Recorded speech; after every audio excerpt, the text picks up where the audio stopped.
नमस्कार मित्रांनो, एकदा मनपूर्वक स्वागत आहे आपल्या चॅनलवर. आज आपण पाहणार आहोत तारिणी मालिकेच्या आजच्या भागामध्ये नेमकं काय घडलं. आजचा भाग सुरुवातीपासून शेवटपर्यंत प्रचंड थरारक होता. एका बाजूला तारिणीसमोर अवघ्या 24 तासाचं मोठं आव्हान होतं, तर दुसऱ्या बाजूला खांडेकर कुटुंबात मोठा स्फोट झाला. शेवटी तर असा ट्विस्ट आला की तारिणीच्या हातात आलेलं सत्य पुन्हा तिच्यापासून दूर जाणार की काय, अशी परिस्थिती निर्माण झाली. व्हिडिओ सुरू करण्यापूर्वी एक छोटीशी विनंती. जर तुम्ही आपल्या चॅनलवर नवीन असाल तर चॅनलला नक्की सबस्क्राईब करा. व्हिडिओ आवडला तर लाईक करा आणि बेल आयकॉन दाबायला विसरू नका. आता पाहूया आजच्या भागाची सुरुवात. आजच्या भागाची सुरुवात स्पेशल क्राईमच्या ऑफिसमधून होते. ऑफिसमध्ये तारिणी, केदार, टेक्नो, कमांडो आणि फातिमा उपस्थित असतात. केदार टेक्नोला साधू सरांना व्हिडिओ कॉलवर कनेक्ट करण्यासाठी सांगतो. काही क्षणात कॉल सुरू होतो आणि साधू सर सर्वांशी बोलायला लागतात. मात्र यावेळी त्यांच्या चेहऱ्यावर गंभीरपणा स्पष्ट दिसत असतो. ते थेट सांगतात की आता टीममध्ये फक्त 24 तास उरले आहेत. या वेळेत गुलाबला बोलतं करता आलं नाही तर ही केस CBIकडे सोपवावी लागेल. हे ऐकताच तारिणी आणि केदार दोघेही साधू सरांना आणखी वेळ देण्याची विनंती करतात. ते सांगतात की गुलाबसारखा सराईत गुन्हेगार एवढ्या कमी वेळात बोलणार नाही. पण साधू सर स्पष्ट शब्दात नकार देतात. ते सांगतात की सध्या मीडिया आणि वरिष्ठ अधिकाऱ्यांकडून प्रचंड दबाव आहे. इतक्या दिवस आरोपी स्पेशल क्राईमच्या ताब्यात असूनही कोणतीही ठाम माहिती मिळालेली नाही. यामुळे आता नियमाप्रमाणे निर्णय घ्यावा लागेल. ते शेवटी सांगतात, जर 24 तासात गुलाब बोलला नाही तर त्यानंतर त्याची चौकशी करण्याचा अधिकार तुमच्याकडे राहणार नाही. इतकं बोलून व्हिडिओ कॉल संपतो. कॉल संपताच ऑफिसमध्ये काही क्षण शांतता पसरते. तारिणी स्पष्टपणे तणावात दिसते. तेव्हा केदार तिच्याजवळ येतो आणि तिला हिंमत देत म्हणतो, तू 24 तास संपत आहे असं का विचार करतेस? तुझ्याकडे अजून हजारो मिनिटं आणि लाखो सेकंद आहेत. यानंतर तो तारिणीला तिच्याच जुन्या यशाची आठवण करून देतो. तो सांगतो, ज्या केसेस संपूर्ण डिपार्टमेंटला अशक्य वाटत होत्या त्या तू सोडवल्या आहेत. मी ज्या बॉसबरोबर काम केलं ती कधीच हार मानत नाही. केदारच्या या शब्दांनी तारिणीमध्ये पुन्हा आत्मविश्वास जागा होतो. ती लगेच संपूर्ण टीमला आदेश देते, आपल्याकडे अजून वेळ आहे. प्रत्येकाने कामाला लागा. कोणतीही माहिती मिळाली तरी ती मला लगेच हवी. हे ऐकून केदार अभिमानाने म्हणतो, हीच आमची बॉस. यानंतर सीन खांडेकरांच्या घरी जातो. कौशिकी फोनवर बोलत घरी येते. मागून पद्मिनी तिला थांबवते. ती संतापून विचारते, तुझी हिंमत कशी झाली युवराजला MNN चॅनलमधून बाहेर काढायची? कौशिकी शांतपणे उत्तर देते, मी त्याचा हक्क काढून घेतलेला नाही, पण त्यांनी केलेली चूक मी माफ करू शकत नाही. पद्मिनी मात्र युवराजची बाजू घेत राहते. तेवढ्यात दयानंद खांडेकर तिथे येतात. त्यांना वादाचं कारण समजत नाही. शेवटी कौशिकी संपूर्ण प्रकार सांगते. युवराजने खोटा आय विटनेस उभा करून चॅनलची विश्वासार्हता धोक्यात घातली. हे ऐकून दयानंद अक्षरशः हादरून जातात. दरम्यान पुन्हा ऑफिसमध्ये तारिणी संपूर्ण टीमला स्पष्ट आदेश देते, आकाश पाताळ एक करा, पण गुलाबबद्दलची प्रत्येक माहिती मला हवी. ती सांगते, आत्तापर्यंत आपण त्याच्या मेंदूवर वार केला, आता त्याच्या मनावर वार करण्याची वेळ आली आहे. प्रत्येक माणसाला एखादा कमकुवत दुवा असतो आणि तो शोधून काढायलाच हवा, असा निर्धार ती व्यक्त करते. दरम्यान दयानंद खांडेकर एकदम मोठ्या आवाजात युवराजला हाक मारतात, युवराज आत्ताच्या आत्ता खाली ये. युवराज खाली येतो. त्याच्या चेहऱ्यावर अजूनही अहंकार दिसत असतो. पद्मिनी लगेच मध्ये पडते, आहो आधी त्याचं ऐकून तर घ्या. आधीच त्याचा ऑफिसमध्ये अपमान झाला आहे. आता तुम्ही तरी त्याच्यावर एवढं कठोर होऊ नका. पण दयानंद खांडेकर काहीही ऐकून घेण्याच्या मनस्थितीत नसतात.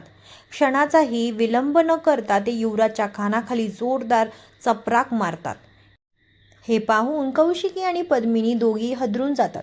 दयानंद संतापून म्हणतात, आजपर्यंत मला वाटायचं माझा मुलगा चूक करतोय, पण आज समजलं तू तर बातम्यांचा व्यापार करणारा दलाल झालायस.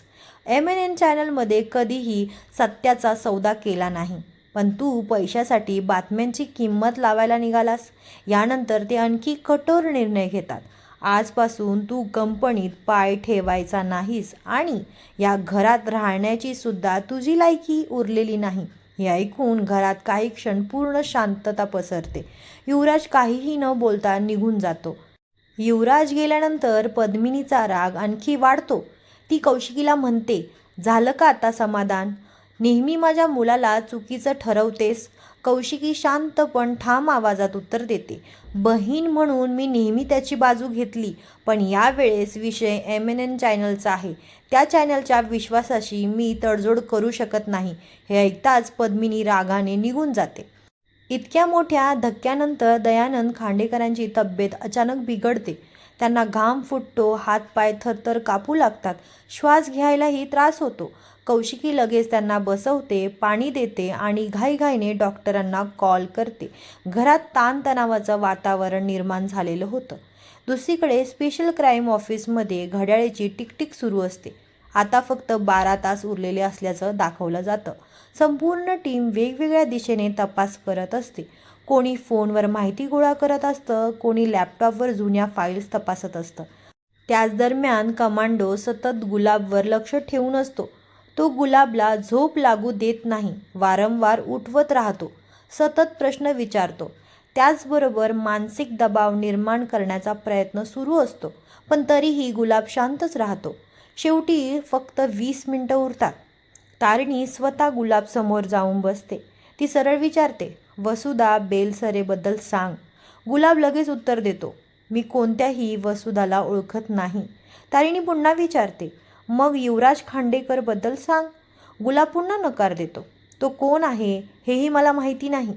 यानंतर तो तारिणीला चिडवत म्हणतो, तुला वाटत असेल तर गोळी घाल, पण माझ्या तोंडून एकही शब्द बाहेर पडणार नाही. तारिणी काही क्षण शांत राहते आणि अचानक मोबाईलमधला एक फोटो त्याच्यासमोर धरते. फोटो पाहताच गुलाबच्या चेहऱ्याचा रंग उडतो. तो पूर्णपणे हादरून जातो. तारिणी म्हणते, ही मोनिका, तुझी मुलगी.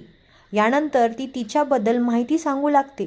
गुलाबला आता समजतं, तारिणी त्याच्या आयुष्यातल्या सर्वात मोठ्या कमकुवत ठिकाणी पोहोचली आहे. तारिणी त्याला त्याने इतरांच्या कुटुंबावर केलेल्या अत्याचारांची आठवण करून देते आणि सांगते की आता त्याने सत्य लपवणं थांबवलं पाहिजे. गुलाबचं मन डळमळायला लागतं. काही क्षण शांत राहिल्यानंतर तो म्हणतो, ठीक आहे, मी सगळं सांगतो, पण तिचा यात काहीही हात नाही. तो कबूल करतो की वसुधा बेलसरे अत्यंत प्रामाणिक पोलीस कॉन्स्टेबल होती.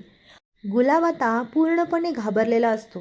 तारिणी त्याच्याकडे रोखून पाहत म्हणते, बोल, आता तरी खरं बोल. इतके दिवस तू सत्य लपवलंस, पण आता ते लपणार नाही. गुलाब काही क्षण शांत राहतो. नंतर तो हळूहळू बोलायला सुरुवात करतो. वसुधा बेलसरे ती खूप प्रामाणिक पोलीस कॉन्स्टेबल होती. कोणाच्याही दबावाला बळी पडणारी नव्हती. तारिणी त्याचं प्रत्येक वाक्य लक्षपूर्वक ऐकत असते. गुलाब पुढे म्हणतो, हे सगळं JPC मेडिकल फॅक्टरीपासून सुरू झालं. हे नाव ऐकताच तारिणी विचारात पडते. तिच्या डोळ्यासमोर जुन्या तपासातली काही घटना झरझर फिरू लागतात. राऊत, व्हिडिओ कॉल आणि त्याने मुद्दाम विषय बदललेला, हे सगळं तिला आठवतं. तिला जाणवतं की या प्रकरणाचा धागा खूप आधीपासूनच तिच्यासमोर होता. ती लगेच गुलाबला विचारते, JPC फॅक्टरीचं नक्की काय? राऊतचं यामध्ये काय संबंध आहे? गुलाब पुन्हा बोलायला सुरुवात करतो आणि नेमकं तेव्हाच केदार घाईघाई तिथे येतो. त्याच्या हातात मोबाईल असतो. तो म्हणतो, बॉस, साधू सरांचा फोन आला आहे. तारिणी चिडून म्हणते, केदार, आत्ता नाही. तो बोलायला लागलाय, मला ही संधी गमवायची नाही. केदार शांतपणे उत्तर देतो, बॉस, फोन घ्यावाच लागेल. तारिणी नाईलाजाने फोन घेते. फोनवर साधू सरांचा गंभीर आवाज ऐकू येतो. तारिणी, वेळ संपली आहे. हे ऐकून तारिणीच्या चेहऱ्यावरचा आनंद एका क्षणात नाहीसा होतो. साधू सर पुढे म्हणतात, आता ही केस नियमानुसार CBIकडे सोपवावी लागेल. तारिणी घाईघाईमध्ये म्हणते, सर, तो आत्ताच बोलायला लागलाय, फक्त काही मिनटं. पण साधू सर तिला मध्येच थांबवतात. नाही तारिणी, आता त्याची चौकशी करण्याचा अधिकार तुमच्याकडे उरलेला नाही. आपण पोलीस अधिकारी आहोत. नियमांपेक्षा मोठं कोणीच नाही. तारिणी पुन्हा विनंती करते, सर कृपया थोडा वेळ. पण यावेळीही साधू सर नकार देतात. तारिणी पूर्णपणे निराश होते. तिच्या डोळ्यासमोर सत्य असतं, पण ते सत्य तिच्या हातातून निसटत चाललेलं असतं. फोन संपतो. तारिणी शांतपणे गुलाबकडे पाहते. गुलाबच्या चेहऱ्यावर पुन्हा एकदा हसू येतं. तो म्हणतो, काय झालं? आता काही विचारणार नाहीस? आता मी CBIच्या ताब्यात जाणार.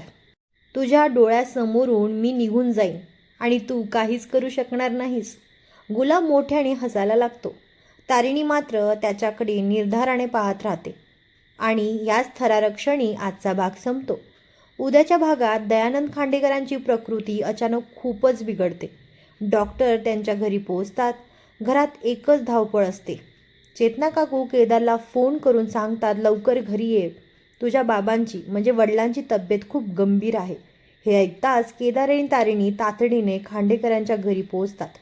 पण घरात प्रवेश करताच निशी त्यांना अडवते. तुम्ही आज जाऊ शकत नाही. तेवढ्यात पद्मिनीही तिथे येते. तीही देखील त्यांना भेटू देण्यास नकार देते. मात्र तारिणी ठाम आवाजात म्हणते, केदार ह्या दयानंद खांडेकरांचा मुलगा आहे. वडिलांना भेटण्यापासून त्याला कोणी रोखू शकत नाही. यानंतर पुढे काय होणार? दयानंद खांडेकरांची प्रकृती आणखी बिघडणार का? गुलाब CBI समोर सत्य सांगणार का? आणि JPC मेडिकल फॅक्टरीचं रहस्य अखेर उलगडणार का? हे पाहण्यासाठी उद्याचा भाग नक्की पहा. व्हिडिओ आवडला असेल तर लाईक करा, कमेंट करा आणि आजचा भाग तुम्हाला कसा वाटला ते नक्की सांगा. आणि अशाच तारिणी मालिकेच्या रोजच्या अपडेटसाठी आपल्या चॅनलला सबस्क्राईब करायला विसरू नका. धन्यवाद. भेटूया पुढच्या व्हिडिओमध्ये.